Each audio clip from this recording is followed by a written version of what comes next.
Senator, some people will say that some of the issues that you have raised now concerning fairness, concerning due process, are issues that ought to be raised before the Code of Conduct Tribunal.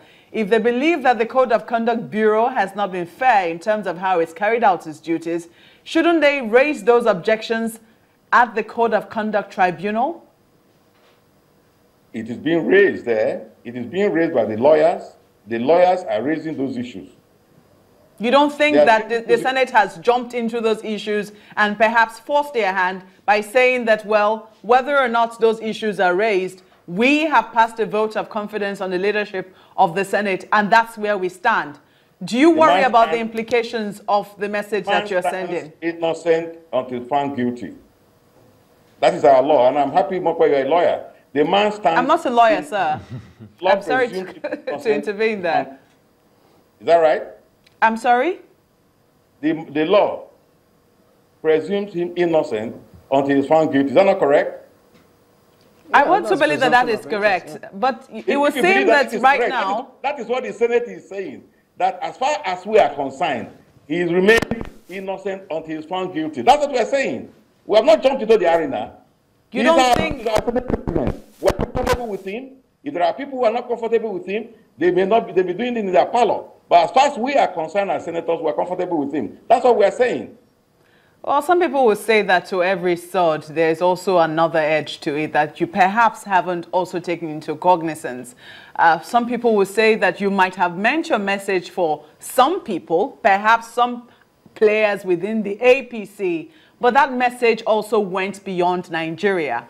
Do you worry about the signals that the Senate could be sending beyond the shores of our country? That we are comfortable with our Senate President. We all know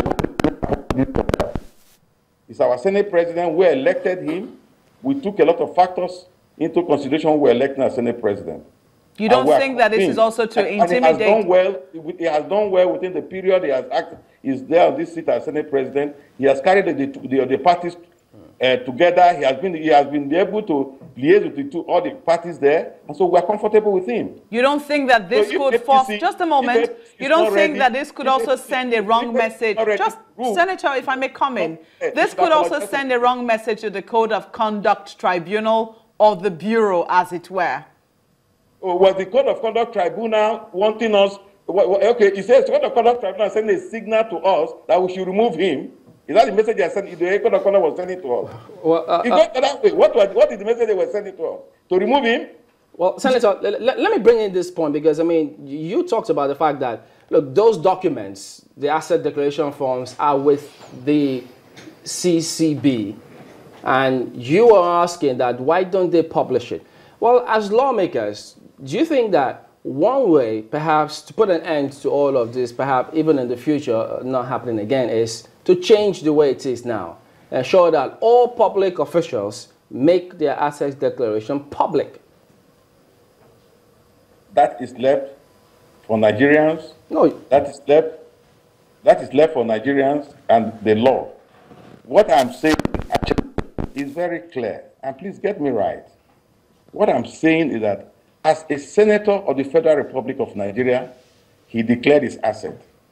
It has been acknowledged. It was the Code of Conduct Bureau. Now, what is happening now, you are not saying what he declared as a senator before he became the Senate President. You are saying what happened. But that's not even the issue, because I've read the charges there, I've been able to interact with him, and I've been asking questions. As a lawyer, areas that I felt that are being, they may have an issue. And I have asked his own answers to this issue. That is private matter. These are issues to be decided in the court. And I believe that he has competent lawyers, very competent lawyers to argue his case for him. So I don't want to go into those issues that are there. But as a senator, I'm speaking as a senator, I am speaking as my Senate President, we are comfortable with him. I'm a member of the PDP. Chamberlain, please get this point clear. The PDP has nothing to gain from Saraki being the Senate President. If anything, it is the PDP that ought to be annoyed. But we are saying that we have looked at the people there. We believe this is a man we can work with. We believe this is a man who can carry the Senate together. I hear what you said, Senator Boy. You think about Nigeria not because of not the party you come from. I hear what you said. We are comfortable with him. Yeah, but what I was actually asking is that, yes, I hear all of those, and perhaps many also have the background that you've given at the initial stage. What I'm asking is this. You suggest that there's a motive, Of which course, it's you clear, think it's is very clear, but political. that's a little bit for the court. But in order for it to be perhaps clearer in the future to the public this time, I'm asking, would it be a bad idea as lawmakers to go back and look at the laws and say, look, since we submitted our forms to the CCB, the law says, look, they can't, yeah, that's what you ought to do as lawmakers or public officials to the CCB. But there are many who have tried to access it to the CCB. They can't get it. So in order to put this to rest, perhaps, so why don't you just change the law to the extent that even if you send it to the CCB, they must make it public. It's all there for everybody to see. No one can impute any motive whatsoever to it. Well, that's an issue you have raised. But even the one we have made, even the law that we have made, have they followed it? Even the law.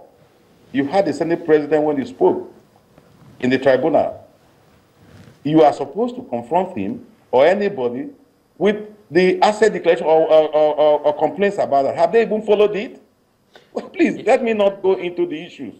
Because these are issues before the court of complaint. We quite agree with you. I don't want to go into that. All right, I agree with you. Let's go into another issue since... are they prepared to obey that? Senator Nwaoboshi, When they have a motive, they will circumvent any law. Let's quickly go into another issue because the questions Chamberlain has asked has nothing to do with the CCB. He was hoping that the Senate is concerned about streamlining our laws to the extent that, it's almost as easy as the morning, looking at the laws so that everyone knows what to expect. But going forward, can you tell us if the ministerial list is within the Senate, if you have an idea? We are going there this morning. The President of the Federal Republic of Nigeria promised Nigeria, today is the last day that we have the ministerial list. We are going there this morning. Don't forget that if you send such a correspondence, you put the Senate President, that's what our rule says.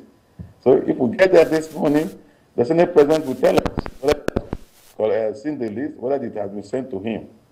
But as at yesterday, when we adjourned, there's nothing like that. So when we get there this morning, we should be able to know whether he has sent the list. That's what he has told Nigerians after 100 and something days as a president. So we are going there. We have never seen this in this country before. It has never, even the military regime, we have never seen a station where you spend 100 and something days without sending the ministers. And of course, when we get there, we want to see the noisemakers when we get there. Another thing that is very key here is the style of screening that we expect to see from the 8th Assembly. Is it going to be business as usual, or is this trial of the Senate President at the CCT going to affect the way and manner these ministers or nominees will be screened? Can I get your face? Said as usual. Well, you know how to do it in the Senate, business as usual. Sometimes some take a bow and they go, and sometimes the drilling process or the line of questioning are quite different from the others. You're not being fair, my dear brother, you're not being fair to the Senate. Business as usual. We'll look at it. We'll look at the list. You had the Senate President when he spoke yesterday, when he addressed the Senate. He said we should consider it. And if anybody thinks he will just walk into the Senate and take a bow, it's not going to be true. It's not going to be like that. It's not going to be so. We'll look at it. We'll look at the list. We assure Nigerians nobody is going to witch hunt anybody.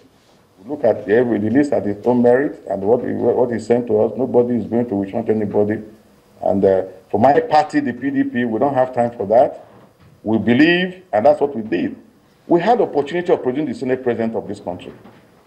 When we sat, we had the opportunity to produce the Senate President of this country. But some of us said, no, let Nigerians not feel that we don't want the government to function.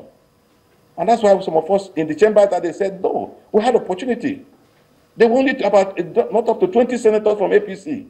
They were busy in where they said they called them. Nigerians have not asked them this question. Nigerians have kept quiet over this issue. If we are supposed to sit, and a political party went to a place to meet, and then the pressmen have refused to ask who is responsible for it. And then today they will say they brought his next president. APC should thank Saraki. If it's not too late in the day, should we ask you the question, who is responsible for that? If not because of what we think about him as a person, we would have done the president. And well, we wait for them, maybe we'll let them succeed there. You see what will happen in the chambers when we get, if at all, you will see that PDP is one family. We will do what a family will do if they go to that extent, but we're waiting for them. There's no problem. One man, one vote.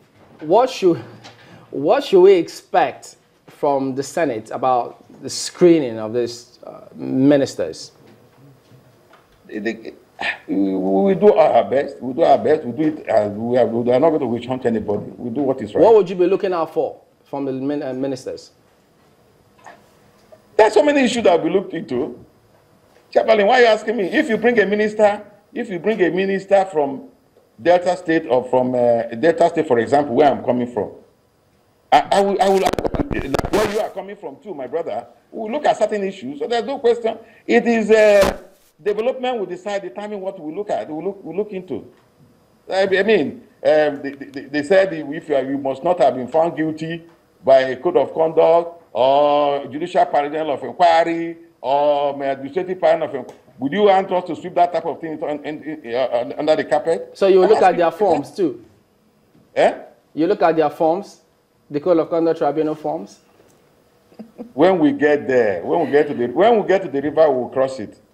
Chairman, please don't ask me. I don't speak.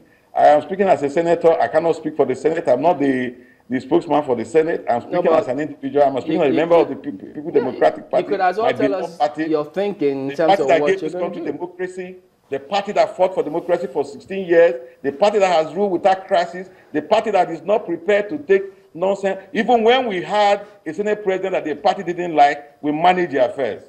All right, Senator. Thank you very much indeed for your time today. We appreciate it. Well, Senator Peter Nwaoboshi is a member representing Delta North in the Senate.